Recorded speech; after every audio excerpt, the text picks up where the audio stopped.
ကျွန်တော်တို့တယောက်ယောက်နဲ့စကားပြောတိုင်းမှာတငယ်ချင်းတွေကျွန်တော်တို့ချစ်သူတွေသမီးစားတွေပေါ့နော်ပြဿနာတွေပဲဖြစ်နေမယ်ဆိုရင်အဲ့ဆက်ဆက်ရေးတွေကအဆုံးသတ်သွားလိမ့်မယ်စကားပြောတိုင်းပြဿနာဖြစ်နေမယ်ရန်ဖြစ်နေမယ်ဆိုရင်ပေါ့နော်အဲ့ဒါကျွန်တော်တို့ရဲ့ခံစားချက်တွေကိုပြောနေရမှာပဲねကျွန်တော်တို့ရဲ့ဖြစ်နေတဲ့အခြေအနေကိုကျွန်တော်တို့ reaction နဲ့တုံ့ပြန်နေလို့ပဲပေါ့နော်ဒီနေ့မှာတော့ကျွန်တော်တို့ကဘလို့အခြေအနေမှာမဆိုကျွန်တော်တို့အခက်အခဲမရှိစကားပြောနိုင်အောင်ဘလို့ဆက်သွဲရမလဲဆိုတော့ကျွန်တော်တို့လေ့လာကြည့်အောင်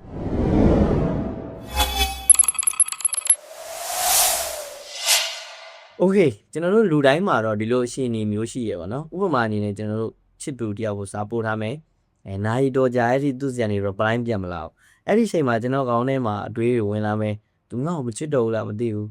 သူရှားတယောက်နဲ့စကားတွေပြောနေရလားမသိဘူးသူ reply ပြန်လာလည်းနေငါ့ကို give site တော့စာလေးတော့မပြန်နိုင်ဘူးလားဘာတွေလုပ်နေရလဲဆိုရင်ကျွန်တော်တို့ဒေါသထွက်လိုက်ကြတယ်ပေါ့နော်ဒါကကျွန်တော်တို့ကသူတို့နဲ့ပြောဆိုဆက်ဆံနေရမှာပဲねကျွန်တော်တို့ဖြစ်လာတဲ့အခြေအနေပေါ်မှာကျွန်တော်တို့ရဲ့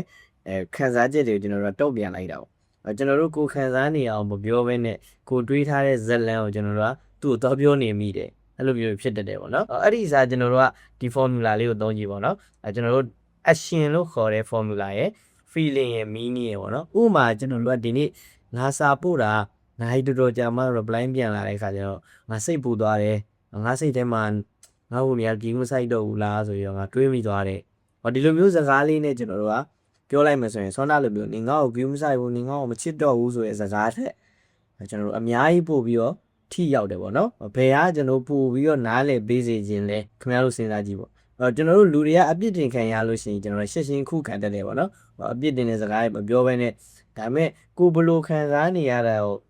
လဲဆိုတော့ကျွန်တော်တို့ပြောလို့ကြားရင်တော့တို့ကနားထောင်ပေးဖို့စဉ်းသစ်ဖြစ်တတ်တယ်နောက်တစ်ခုကကျတော့ကျွန်တော်တို့ဒေါသထွက်တဲ့ခါပေါ့နော်ဒေါသဆိုတာကျွန်တော်တို့ရဲ့အပေါ်ယံမျက်နှာဖုံးလိုပဲဗျအပေါ်ယံခံစားချက်ပဲအောက်မှာတော့ကျွန်တော်တို့အဲ့တက်ပို့ပြီးနှက်ချိုင်းတဲ့ခံစားချက်တွေရှိတခါလေကျွန်တော်တို့ဒေါသထွက်နေရဲဆိုတာကဒီတိုင်းဒေါသကြီးပဲထွက်နေရတော့မဟုတ်ဘူးပေါ့နော်စိတ်ပြတ်နေတာတွေလည်းရှိမယ်နာကျင်နေတဲ့အရာတွေလည်းရှိတယ်တခုနဲ့ပတ်သက်ပြီးတော့နာကျင်တာပဲဖြစ်ဖြစ်ဝမ်းနေတာပဲဖြစ်ဖြစ်တခါလေကျွန်တော်တို့ကဒေါသထွက်နေတာကျွန်တော်ရန်ဖြစ်ရှင်နေတာမဟုတ်ဘူးကျွန်တော်ဒီဒေါသထွက်တဲ့အကြောင်းအရာပေါ်မှာကျွန်တော်တို့ဆုံးရှုံးသွားမှာကြောက်တာပေါ့နော်အဲ့လိုမျိုးကျွန်တော်တို့ဖြစ်တဲ့လူရဲ့အခါဒေါသထွက်နေလေများတယ်ပေါ့ကျွန်တော်တို့အဲ့ဒီခံစားချက်အစ်စ်ကိုကျွန်တော်တို့ကဒေါသထွက်နေတဲ့ခံစားချက်အစ်စ်ကိုပြောနိုင်တဲ့သူကကျွန်တော်ဒီဆက်ဆံရေးတွေမှာအဆင်ပြေလဲပြောနိုင်တဲ့သူဖြစ်သွားမယ်ပေါ့နော်ကျွန်တော်တို့နှလုံးသားတွေကိုဆက်သွင်းနိုင်တာပေါ့ကျွန်တော်တို့လူချင်းမဟုတ်ပဲねကျွန်တော်တို့နောက်ဆုံးတစ်ချက်ကတော့ကျွန်တော်တို့အထင်လွဲတာပေါ့နော်ကျွန်တော်တို့မတိကြတဲ့အရာကိုကိုယ့်ဘာသာကိုဇက်လန်းစင်စီအောင်ကျွန်တော်မပြောသင့်ဘူးဘာလို့ဒီလိုလုပ်ရတာလဲနင်းကငါဘာပြောထားခဲ့လဲဘာဖြစ်ခဲ့တာလဲနင်တို့ကဘာတွေလဲငါနားလဲအောင်ပြပေးလို့ရမလားဆိုရဲကျွန်တော်တို့မေးခွန်းနေနဲ့တောင်းမိမယ်ဆိုလို့ရှိရင်ကျွန်တော်တို့ဆက်ဆံရေးတွေပျက်စီးတယ်လေပေါ့နော်ကျွန်တော်တို့ရှို့တာတဲ့ပုံစံလေးနဲ့ပဲရန်ဖြစ်စေမဲ့ဆက်ဆံရေးတွေစကားပြောတာကိုရှောင်ပြီးတော့ကျွန်တော်တို့ရဲ့ relationship တွေကိုထိန်းသိမ်းတယ်ကျွန်တော်တို့ရဲ့ communication ဆိုတာကျွန်တော်တို့စကားပြောတတ်တာမဟုတ်ဘူးပေါ့နော်ကျွန်တော်တို့ရဲ့ခံစားချက်ကိုကျွန်တော်တို့ကကိုယ်တိုင်သိပြီးတော့တစ်ဖက်လူကိုနားလည်အောင်ကျွန်တော်တို့ပြောပြပေးအောင်ကျွန်တော်တို့ communication လို့ခေါ်တယ်ပေါ့နော်